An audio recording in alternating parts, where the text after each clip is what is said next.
नमस्कार दोस्तों। तो हम सबको पता है कि नेपाल में अनफॉर्चुनेटली बहुत बड़े फ्लैश फ्लड्स आए जिसकी वजह से लगभग 500 लोगों की अभी तक डेथ हो चुकी है, कई लोग उसमें से मिसिंग हैं। अब चाइना ने वार्न किया है नेपाल को कि वहाँ पर फ्लैश फ्लड्स दोबारा से आ सकते हैं, उसकी आशंकाएं बहुत ज़्यादा हैं और उसी रीजन में जहाँ पर ये फ्लैश फ्लड्स आए थे पहले वाले, उसी रीजन में आशंकाएं हैं कि दोबारा से फ्लैश फ्लड्स आ सकते हैं और ये और ज़्यादा खतरनाक हो सकता है क्योंकि ऑलरेडी वहाँ पर अगेन वही सेम चीज़, जैसे बैरियर लेक पहले फॉर्म हुई थी वैसे ही एक बैरियर लेक दोबारा से फॉर्म हो गई है और यहाँ से भी फ्लैश फ्लड्स आने की आशंकाएं बहुत ज़्यादा हैं। जो सैटेलाइट फुटेजेस हैं, हेलीकॉप्टर से कुछ तस्वीरें ली हुई हैं चाइना ने, वो शेयर की है नेपाल के साथ में और नेपाली अथॉरिटीज़ ने पूरे देश को बताया ये चीज़ कि यहाँ पर चांसेस अभी भी हैं। वार्निंग हाई अलर्ट पर इस समय नेपाल है और सबको वहाँ से इवैक्यूएट किया जा रहा है, सबको उस पूरे रीजन से जहाँ तक इसका इम्पैक्ट हो सकता है वहाँ से सबको इवैक्यूएट करना शुरू हो चुका है।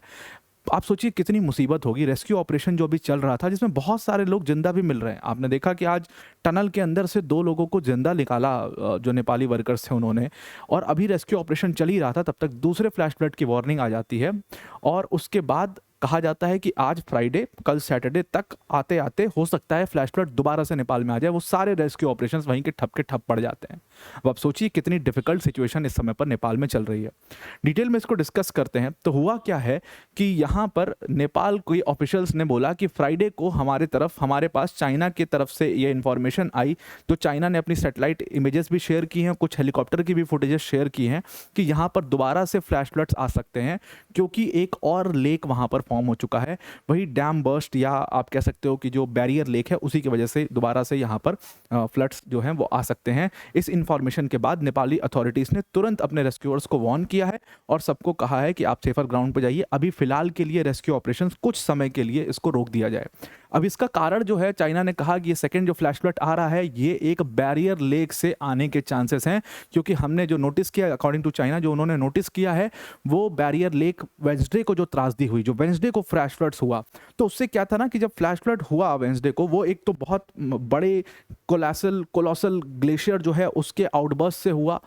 अब वो जब नीचे गिरा है तो अपने साथ बहुत सारे माउंटेन्स के भी कुछ पार्ट्स को उसने तोड़ दिया है।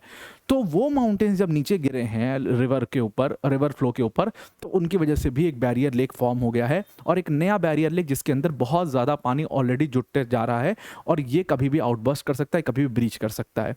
तो रासुआ डिस्ट्रिक्ट जहाँ पर जो सबसे ग्रसित डिस्ट्रिक्ट था, उसके जो डिस्ट्रिक्ट ऑफिसर हैं उन्होंने इस बात को बताया कि चाइना की तरफ से इंफॉर्मेशन आई और इसलिए हम सारे रेस्क्यू ऑपरेशंस को फिलहाल कुछ समय के लिए रोक रहे हैं। अब वो कितने समय के लिए रोकेंगे, ये दिन की है 2 दिन की बात है, कब तक ये रेस्क्यू ऑपरेशंस रुके रहेंगे ये अपने आप में एक सवाल है। तो जो बचने के चांसेस थे लोगों के वो और ज़्यादा ब्लीक होते जा रहे हैं। मैं आपको दिखाता हूँ।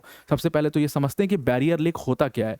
बैरियर लेक एक ऐसा टेम्पररी सा लेक क्रिएट होता है जो कि रिवर के नॉर्मल ड्रेनेज को रोक देता है। ऐसे रिवर अपना नॉर्मल ड्रेनेज रिवर का चल रहा है, रिवर का अपना फ्लो है, उसके बीच में अगर मैं इसको नेचुरली उसको ब्रेक कर दूँ, उस रिवर के फ्लो को, एक पहाड़ गिरा दूं बीच में, तो रिवर का जो वाटर है वो रुक गया, अब वो आगे नहीं जा रहा है। तो वहां पर जो पानी फॉर्म होगा, 2 तरफ से ऐसे गिर गया, अब जो वो पानी फॉर्म होगा उसी को यहाँ पर एक डैम्ड लेक कहा जा रहा है, या लैंडस्लाइड लेक कह लो या लैंडस्लाइड डैम्ड लेक आप कह लो।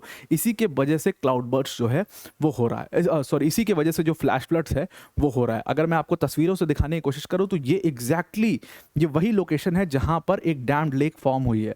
तो अगर आप देखेंगे तो ये रिवर का नेचुरल फ्लो है। अब आप देखिए कि यहाँ पर क्या माउंटेन फॉल हो चुका है। इस वाले पॉइंट पर देखिए आप, पूरा जो रिवर का फ्लो है वो आपको ब्लॉक होता हुआ दिखाई दे रहा है, माउंटेन यहाँ पर गिर चुका और इसकी वजह से एक डैम्ड लेक फॉर्म हो चुका है, या आप कह लो इसी को बैरियर लेक फॉर्म हो चुका है। और ये बैरियर लेक में अब क्या होगा कि सारा पानी आता जाएगा और यहाँ पर जुटता जाएगा, और बहुत ज़्यादा पानी जब जुट जाएगा तो ये एक ही बार में पानी का प्रेशर इतना ज़्यादा होगा कि एक ही बार में ब्रीच करेगा और नीचे की तरफ जाएगा, एंड इससे फ्लैश फ्लड्स की घटना होगी और बहुत डेवास्टेशन इससे हो सकता है। अब अगर हम एग्जैक्ट लोकेशन इसका देखने की कोशिश करें तो देखो ये पहला वाला सेक्शन है जहाँ पर ग्लेशियल कोलैप्स हुआ था, वो इसी सेक्शन में हुआ था। ये जो ग्लेशियल कोलैप्स हुआ ये नीचे गिरा, उसके बाद इसने क्या किया कि यहाँ पर एक और इस पॉइंट पर एग्जैक्टली ये लैंडे जो रिवर है उसी पॉइंट पर एक और इन्होंने बैरियर लेक फॉर्म कर दिया है। बैरियर लेक का फॉर्मेशन उसी पॉइंट के ऊपर दोबारा से हो चुका है। अगर हम नेचुरल मैप से देखें नेपाल के, तो ये वाले पॉइंट पर एग्जैक्टली यहाँ पर जो कॉन्फ्लुएंस है 2 रिवर्स का, वहीं पर एक बैरियर लेक फॉर्म हो गया और इसीलिए पानी का फ्लो वहाँ पर वैसे भी नेचुरली भी बहुत ज़्यादा है, तो पानी ज़्यादा जुटने के चांसेस बहुत हैं वहाँ पर। हालांकि ये भी एक्सपर्ट्स ने कहा है कि ये पानी हो सकता है अपने नेचुरल फ्लो से निकल भी जाए, ओवरफ्लो होकर धीरे धीरे ये पानी अपने आप नेचुरल फ्लो से निकल भी जाए, लेकिन फिर भी फ्लैश फ्लड्स आने के चांसेस यहाँ पर बहुत ज़्यादा हैं।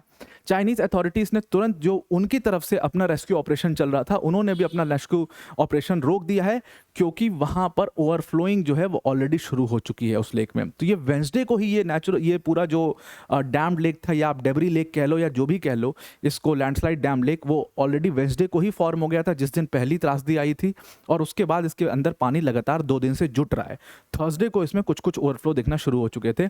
तो फ्राइडे के अकॉर्डिंग, अगर हम डेटा के अकॉर्डिंग देखें जो चाइना ने दिया है, उसके अकॉर्डिंग 2.5 मिलियन क्यूबिक मीटर्स पानी ऑलरेडी इसके अंदर अक्यूमुलेट हो चुका है। वीकेंड आते आते कहना है इनका कि 3 मिलियन, जो पूरा 3 मिलियन क्यूबिक मीटर्स वाटर है वो इसके अंदर जुट जाएगा, जिसकी वजह से फ्लैश फ्लड्स आने के चांसेस बहुत ज़्यादा होंगे, और इसीलिए हाई रिस्क है वहाँ पर ब्रीच का।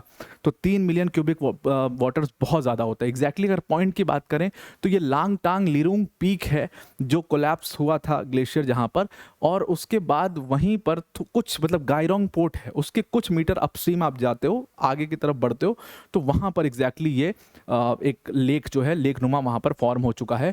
और चाइना ने कहा कि थर्सडे को ऑलरेडी वहाँ पर जो उनके पास फुटेजेस हैं उसके अकॉर्डिंग देखा जाए तो वहाँ पर ऑलरेडी थर्सडे को ओवरफ्लो शुरू हो चुका था। चाइनीज़ मिलिट्री के ड्रोन ने एक और फुटेज कैप्चर किया जहाँ पर ये दिखा कि जो 50,000 क्यूबिक मीटर का आइस डेबरी है, अवलांच आया, 50,000 क्यूबिक मीटर का जो आइस डेबरी है वो वहाँ पर गया, तो उससे और पानी वहाँ पर फॉर्म हो सकता है। प्लस और ज़्यादा जो नेचुरल फ्लो है रिवर का, उससे तो पानी आ ही रहा है, तो 300 मतलब जो मिलियन क्यूबिक मीटर जो पानी है वो वहाँ पर जुट जाएगा, और उसके बाद उसके जो आउटबर्स्ट हैं उसके चांसेस बहुत ज़्यादा बढ़ जाएंगे। अब अभी तक अगर हम देखें तो अनफॉर्चुनेटली वहाँ पर जो त्रासदी है, जो हमारे पास डेटा है 1 PM तक का फ्राइडे का, उसके अकॉर्डिंग 475 लोगों की जान ऑलरेडी उसमें जा चुकी है। 667 लोग ऐसे हैं जो वहाँ पर मिसिंग हैं।